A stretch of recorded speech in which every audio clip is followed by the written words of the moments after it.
دوسرا ورق۔ اس شام کی ہوا بہت اچھی تھی۔ میرے اس چھوٹے سے شہر میں غروب آفتاب کے بعد ایسی ہی ہوائیں چلنی شروع ہوتی ہیں جو جسم اور درختوں کو لگتی ہیں۔ دن میں تو یہ صرف النگنی پر لٹکے ہوئے کپڑوں کو ہی ہلاتی ڈلاتی ہیں۔ میں اس کے پاس بیٹھا، اس کے نیلے دوپٹے کو آہستہ آہستہ سینے پر سے پھسلتا ہوا دیکھ رہا تھا۔ کھڑکی سے آسمان کا ایک کالا کونا نظر آ رہا تھا، شاید وہاں بادل کا کوئی ٹکڑا تھا۔ میز پر کھانا رکھا تھا، وہ مجھے اپنے ہاتھ کا پکا ہوا کھانا کھلانے پر بضد تھی۔ بلوری پیالے میں جھلملاتا ہوا سنہرا شوربہ، اس میں تیرتی ہوئی ایک بڑی سی سفید ہڈی۔ اس نے لو کھاؤ کہتے ہوئے اپنے دونوں ہاتھوں سے تھام کر پیالہ میری طرف بڑھایا۔ اس کے ہاتھوں کا رنگ شوربے سے ملتا جلتا تھا۔ کوہنیوں تک اس کے ہاتھ زرد زرد سے ہیں، ہلدی مائل بازوؤں میں سانولا پن ہے۔ اس کا چہرہ کافی چوڑا اور کچھ مردانہ وجاہت کے عنصر بھی اس میں شامل ہیں۔ آنکھیں بہت زیادہ بڑی ہیں، اتنی بڑی کہ مجھے دنیا کی طرح خالی نظر آتی ہیں۔ میں نے اس کے جسم کے مزے کے لیے اپنے پیر کا استعمال کیا۔ وہ چاکلیٹ جیسا مزہ تھا، مٹھاس کے ساتھ کچھ تلخی آمیز سا۔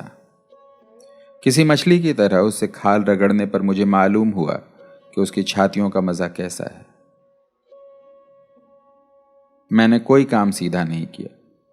کتوں اور سانپوں کی زبان میں ذائقے کے خلیے نہیں ہوتے۔ میں کتا تھا یا سانپ، مجھے کسی ذائقے کی فوراً ہی تمیز نہیں ہوتی تھی۔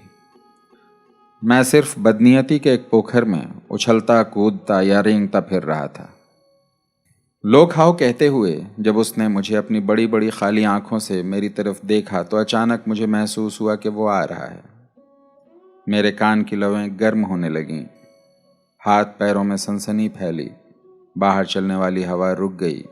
کھڑکی سے نظر آتا ہوا آسمان کا گوشہ اپنی ہی تاریکی میں غائب ہو گیا، اور بلوری پیالے میں ہلکورے لیتے ہوئے سنہرے شوربے پر تیرگی چھا گئی۔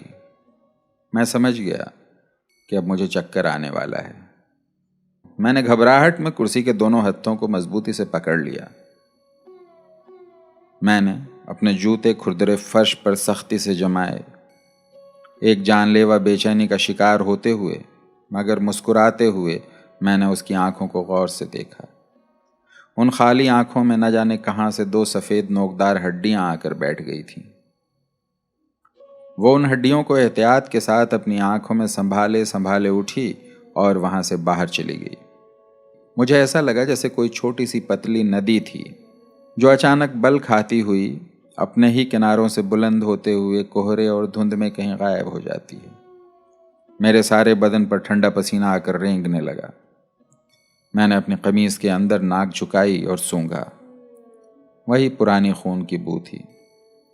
ساری دنیا ایک دم پھر سے اجاڑ، ویران اور خالی ہو گئی۔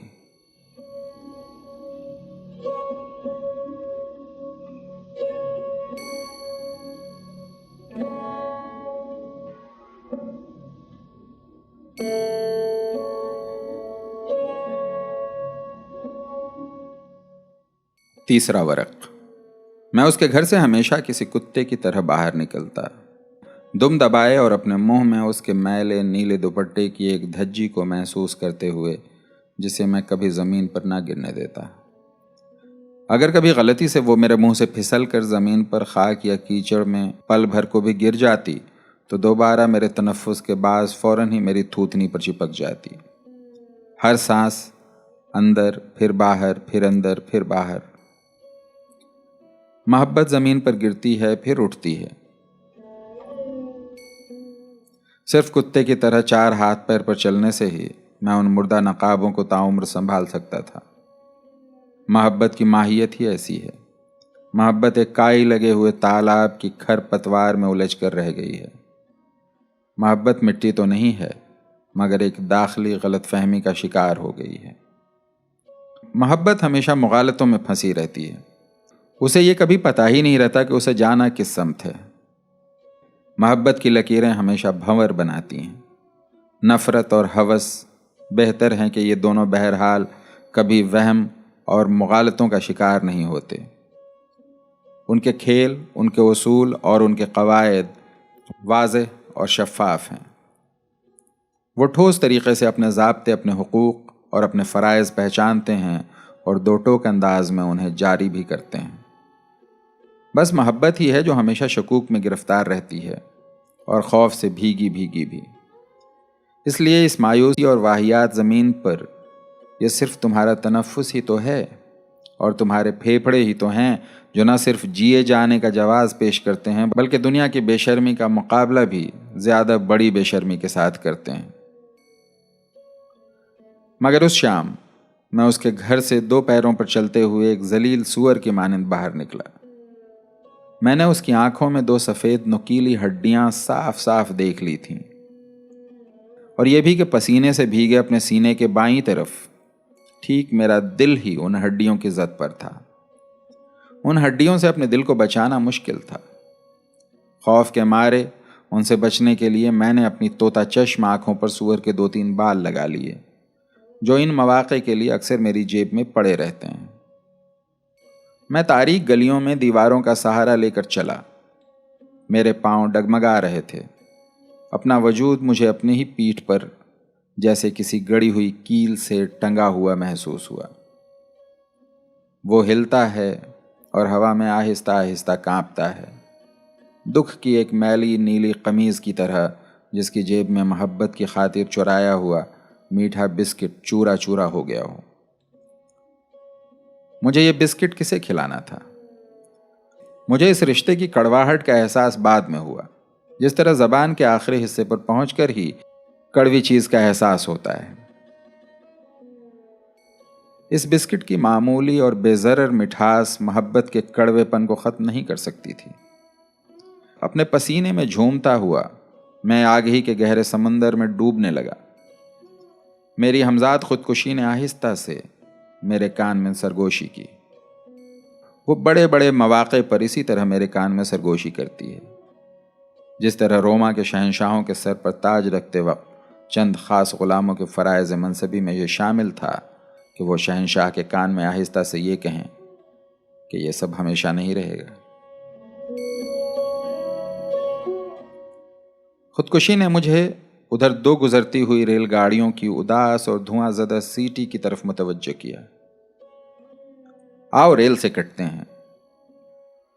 میں اس کی بات مان کر اس طرف چلنے بھی لگا جہاں سے شہر کی سرحدیں ختم ہو جاتی ہیں اور ایک ریلوے لائن گزرتی ہے۔ میں خود بھی اس امر کا قائل ہوں کہ خودکشی کے لیے ریل کی پٹری پر آ کر کھڑے ہو جانے سے بہتر اور کچھ نہیں ہے۔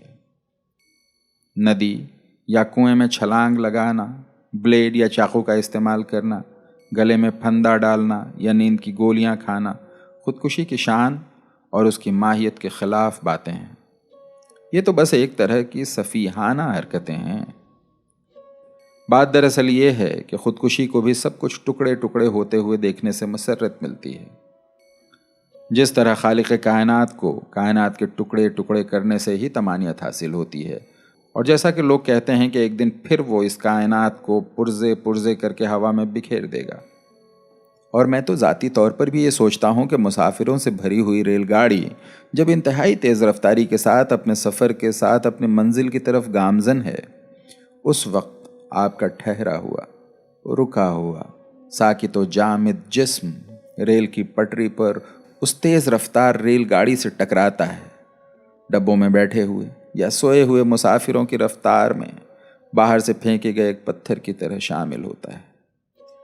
انہیں بہت پیچھے چھوڑتے ہوئے، ان کے سفر کو بے معنی بناتے ہوئے ایک ہی لمحے میں اس منزل تک پہنچ جاتا ہے جہاں وہ بیچارے نہ جانے کب پہنچیں گے۔